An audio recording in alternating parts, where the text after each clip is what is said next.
Okay, I was going to upload a video and the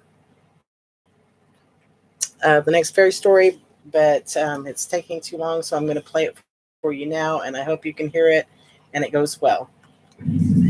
Fairy Story B. The story of Bluebell and Bittersweet. Bluebell, sad little fairy, never happy. That's why she was called Bluebell. None of the fairies saw her smiling, not once. She would sit under a weeping willow all the time with a frown on her face, looking down at the dirt around her feet. She's had a sister that was very bitter. Her name was Bittersweet. She was bitter, but tried to be sweet. She tried to be sweet to Bluebell and tried to make her smile, but Bittersweet was too bitter to make Bluebell smile. All the fairies said Bluebell was sad because her sister was so bitter, and that Bittersweet was bitter because Bluebell was always so sad. Bluebell and Bittersweet were twins. They looked alike, but that was all, and the only part of them that looked alike was their faces.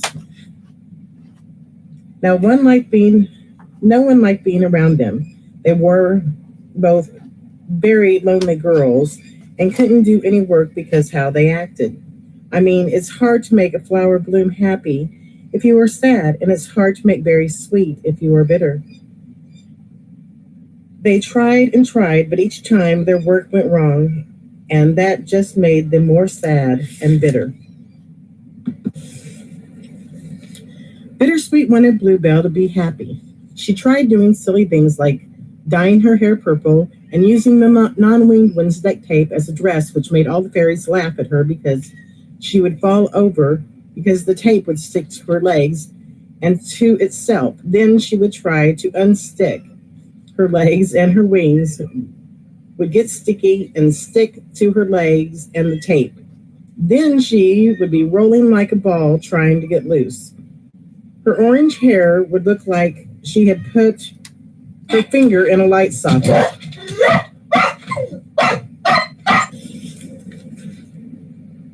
And then she got so mad and started yelling like a crazy fairy, like I just did, because dogs started barking.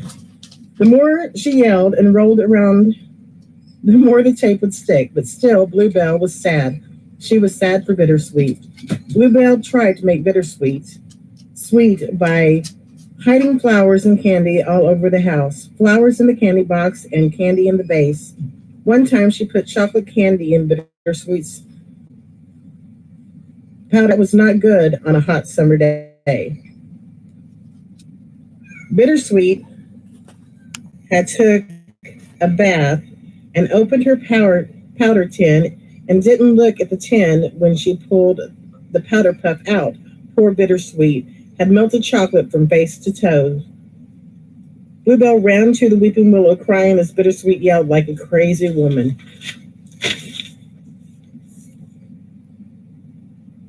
That was the last straw, Bluebell yelled at Bittersweet. Bluebell had to get out, but how could Bittersweet get her out?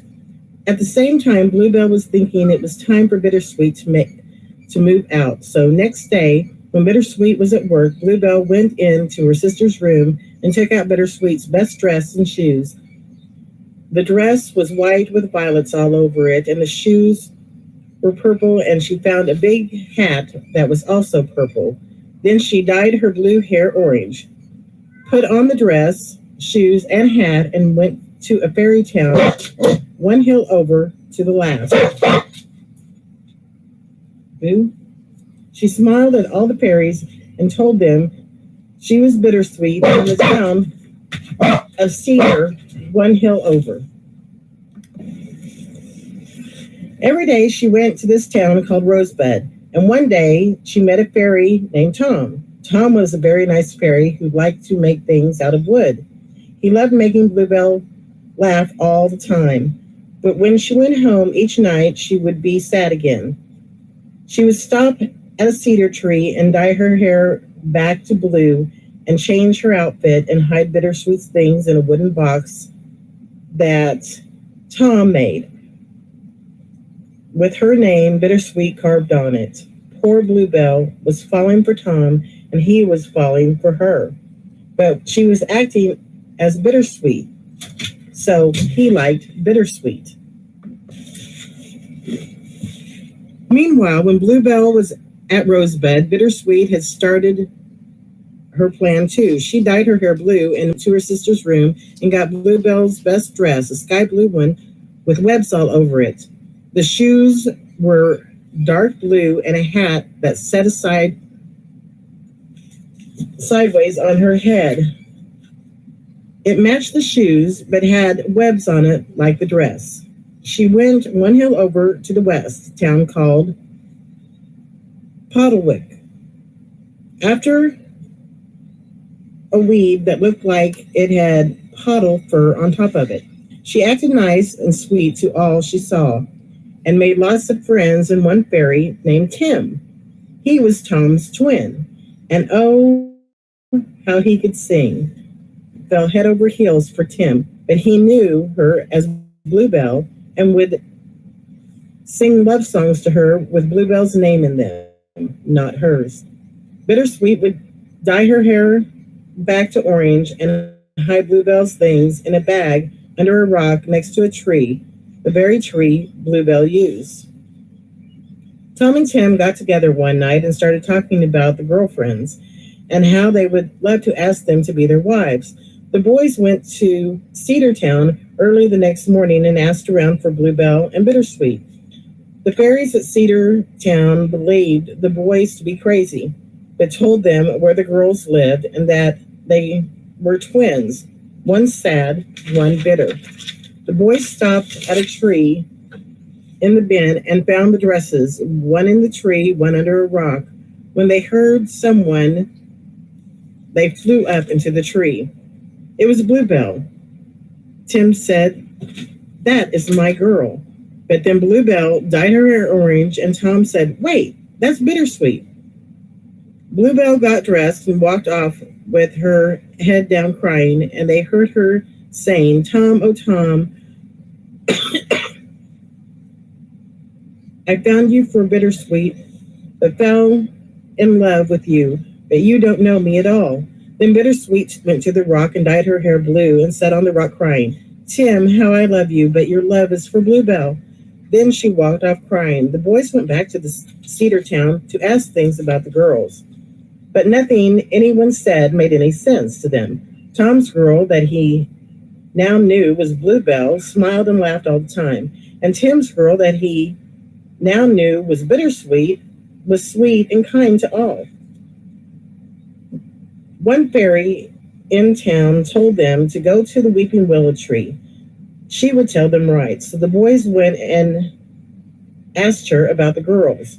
The tree told them how the girls ended up alone. It was a dark, stormy night, and Mr. and Mrs. Dido never made it safely home. Mr. Dido hit a wall just outside of town, and a cat found him. Mrs. Dido flew on. She was needing to get home to her new babies, only 2 months old. But she, too, never made it. She died at town with a thorn through her heart. Old Lady Skunk Cabbage raised the girls, and when they were 12, the old lady passed away. It was the old lady who made the girls sad and bitter. She told them they were the reason Mr. and Mrs. Dido passed away. The willow said she never saw Bluebell smile or laugh, and that Bittersweet was very bitter. She went on to say that one morning Bluebell told her she was going to be Bittersweet and find someone for Bittersweet, and not 2 hours later, Bittersweet told her she was going to find someone for Bluebell. Miss Willow said that the girls loved each other, but sometimes, like sisters, they fight, and that Bittersweet hated seeing Bluebell cry all the time, and Bluebell hated how bitter her sister was. So Bluebell went as Bittersweet, but forgot Bittersweet was bitter, so she was kind to all she met, which is the opposite of bitter. But she laughed and smiled, which she never did. And Miss Willow told Tom she had never seen Bluebell happy, so he was in her heart. She told Tim, she had never seen Bittersweet be kind till she fell in love with him. The boys agreed to show up later that day at the girls' house when the girls would be gone. But the boys stayed near the woods next to the girls' house. Tom was making a new wooden box with Bluebell's name carved on it, and when he was done with it, it replaced the one with the name Bittersweet. Tim had wrote a new love song with Bittersweet's name in it and put it under her rock. Then they went to wait for the girls. They went inside and sat down at the kitchen table waiting. Both girls walked in at the same time. Crying Bluebell was carrying her new box and Bittersweet was carrying her song. Tom told Bluebell he fell in love with her, smile and laughter, and he was the happiest when she was happy. Tim told Bittersweet he loved her for her kindness. At that moment, the girls saw what they had done. They had changed themselves by loving each other so much. Before the year was out, both couples were married under the willow tree. And that's the story of Bluebell and Bittersweet, written February and June of 2018. And we'll see you for story C here soon. Bye. Okay, well, I hope you could hear that really well. If it didn't come out clear, then I'll redo it. But that's the story of Bluebell and Bittersweet, written by Rebecca Hillhouse. And I will see you later.